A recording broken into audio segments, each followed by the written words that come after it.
What's going on, everybody? Welcome back to CM Aviation. Hope you're on a fantastic day today. And today, Frontier Airlines returns to Tulsa International Airport. We're going to cover it all, everybody. I hope all of you are excited for this today. Super excited to have Frontier back at Tulsa International Airport. They have been missed very much. It's been 3.5 long years, and low-cost traffic is so important at an airport the size of Tulsa. So I am super excited to welcome Frontier back to Tulsa International Airport. So starting on October 12th, 2025, Frontier Airlines returns with non-stop flights to Denver International Airport. These will be served twice a week on Thursdays and Sundays, and introductory fares are beginning at $39. So you bet if I don't have a job, I will 100% be on that inaugural flight on October 12th. So really exciting times. Like I said, Frontier's been dearly missed here at the Tulsa International Airport. They've appeared for, this will be their 4th appearance here, but obviously after the pandemic and so forth, Frontier had to make some cuts. Now that they've returned to some much better financial situations, they are adding destinations back, and Tulsa is finally here. They added Tucson, Reno, and Spokane, and several other cities back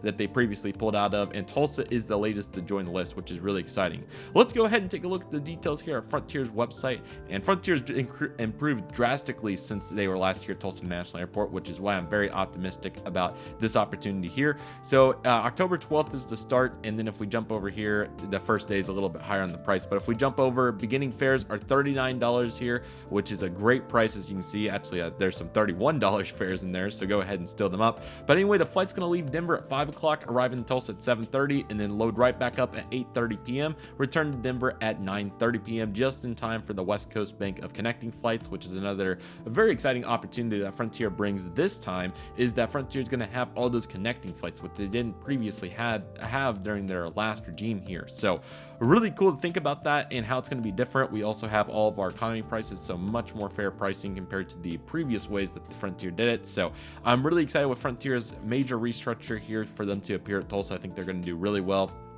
Oklahoma City's made it up to some days double daily flights, but most of the time daily flights. So yeah, it was about time that Frontier recognized that this was an underserved low-cost market. Southwest 3 daily flights, United 4 daily flights. So definitely was an opportunity here for Frontier to come in and really do well. They served many airports around the area like XNA, Little Rock, Oklahoma City. So it was about time that Frontier made their appearance and their presence known at Tulsa, and I'm so excited to welcome them back. So October update's going to be fun. I'm really excited for Frontier to make it in here, and it's going to be great to feature all the tells and so forth. Here's the news press article they made here, and you can see the launch of service to Corpus Christi, Texas, and Richmond, Virginia, which is great. So really excited to see what that's going to be all about for those cities. Richmond even got Atlanta, which is so cool. 15 routes were included in this announcement, quite a wide array, ranging from Tucson to Dallas all the way over to, like I said, Richmond to Atlanta, and even routes like New York, John F. Kennedy to Denver. So it's going to be quite an awesome route, but here it is out of Denver, Tulsa, Oklahoma, October 12th, 2x weekly, starting at $39 right there.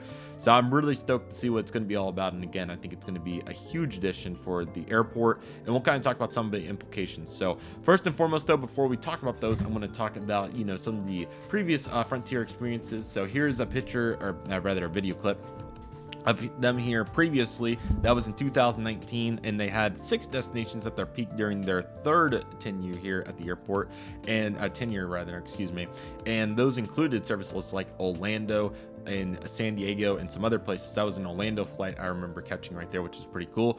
Once again, this is Frontier's 4th appearance, which, many of you may ask questions why. I'll go ahead and answer why.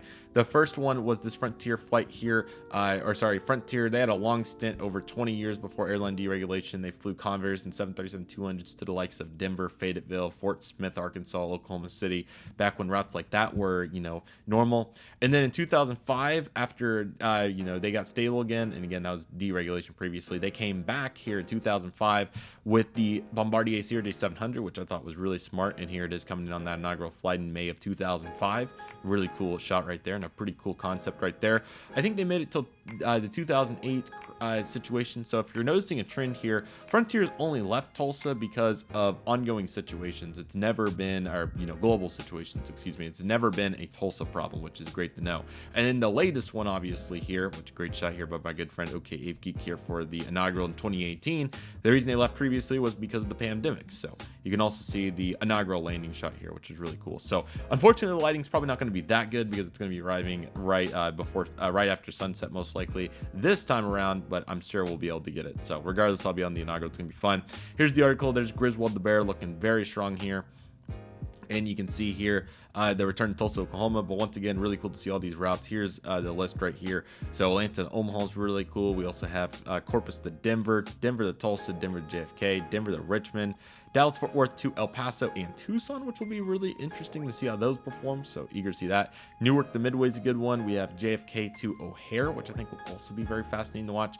We have Kansas City gaining service to the Tampa International Airport, so that's pretty cool. We'll also have Phoenix Sky Harbor with San Antonio service. Salt Lake City is going to be heading to Orange County, which is great. And we also have St. Louis heading to Tampa too. So yeah, this is really awesome. And here is a map of the JFK services that they're going to be adding and how fast JFK has grown for Frontier, which this has happened super fast. And especially those transcon flights, really impressive. Now they're going to add Denver to that list, so that's pretty cool. And the bottom line, there are no route cuts, which is great, but the airline is looking to fly a leaner schedule, and it's going to be interesting to see what happens with the industry-wide travel demand, but so far so good. But their total departures will be down 11% from last year, but still great to see Frontier maximizing their opportunities and finding ways to enhance their services. And I think these route additions are much more intelligent than some of the previous ones they've had. So we're definitely adding these markets to Denver. You can't complain about these. Again, Southwest and United have held it down pretty well during Frontier's absence, but I think Frontier will really add some needed competition into this market. And I only see this going up. I think this could definitely turn into 3-4 times weekly by summer 2026. So I'm really happy to see Frontier back. I love adding their different tails and seeing them not only at the airport, but the model airports as well. And, you know, like I said, we've only had Allegiant for such a long time at Tulsa here the last 4 years pretty much. So it's really exciting to see Frontier come back strong, and they're really going to have a very much needed presence. And signage is still up from their last time in the hourly garage, and we even have stanchions still hanging out. So I'm certainly very excited to see Frontier back. I'm really excited to see how the connections go this time about, and I have no doubt in my mind that Frontier is going to do really well with this flight. I think they're going to fill it really well. It's an A320neo twice a week to start, and I'm sure by maybe even March we'll see. But now I have a new activity to follow. I've been super excited. The last time Frontier was here, I wasn't quite as big on network planning as I am now, so this is certainly quite a treat. And again, I'm really excited to welcome Frontier into the market once again. This is airline number 6 now. We have American, Southwest, United, Delta, Allegiant, and now Frontier making their reappearance here, which is going to be great. And hopefully this will turn into more new routes. Maybe next summer we'll see Frontier add services. I don't want to get too ahead of ourselves, considering that obviously it took quite the fight to get this service back. And I know that there are other airports like Wichita, Kansas that still have not seen Frontier return. But I'm certainly extremely excited. I think it was, well, I saw after they did Boise, Spokane, Tucson, Reno, I thought for sure that this was definitely a real possibility that Frontier will be making their appearance back at Tulsa. And fortunately, I was right. So great to see Frontier focusing on a wide variety of opportunities to make the money between their obviously hub-to-hub flying and obviously adding these small hub flights that will perform really well. So really eager to see how this is going to perform. Let me know what you all think in the comments below. Certainly super excited about this, and I'm really happy that Frontier is back. It's about time. You all probably remember spotting vlogs right there a few years ago when they were featured in videos, and that was certainly fun. But fortunately, we're in a much more stable place than what we were previously, and hopefully it stays that way. And it's going to be great to see Frontier here back at the airport, and certainly very much needed. And I'm super excited to see what this will turn into. A perfect schedule here on Thursdays and Sundays, and it certainly will perform well. So let me know what you all think in the comments below. Definitely thought that this was a real possibility, and it's great to turn into a reality. Hopefully more good news soon, but finally a piece that I can work with and finally some excitement to have. I'm really excited, and I hope all of you are excited for the coverage. It's going to be absolutely phenomenal. And once again, huge thank you to Frontier for making it a reality to travel cheap to Denver. Finally going to have some fun day trips I can do. It makes it way easier. So I'm really excited to use this service, and I'm sure it's going to be an absolute blast. With that being said, that'll do for today's video, everybody. Thank you all so much for watching. Take it easy, everybody. Stay safe. Just process D. Love and love you do. My name is CM Aviation. I want to thank you all so much for watching, and I'll see you all soon as CM Aviation is signing off.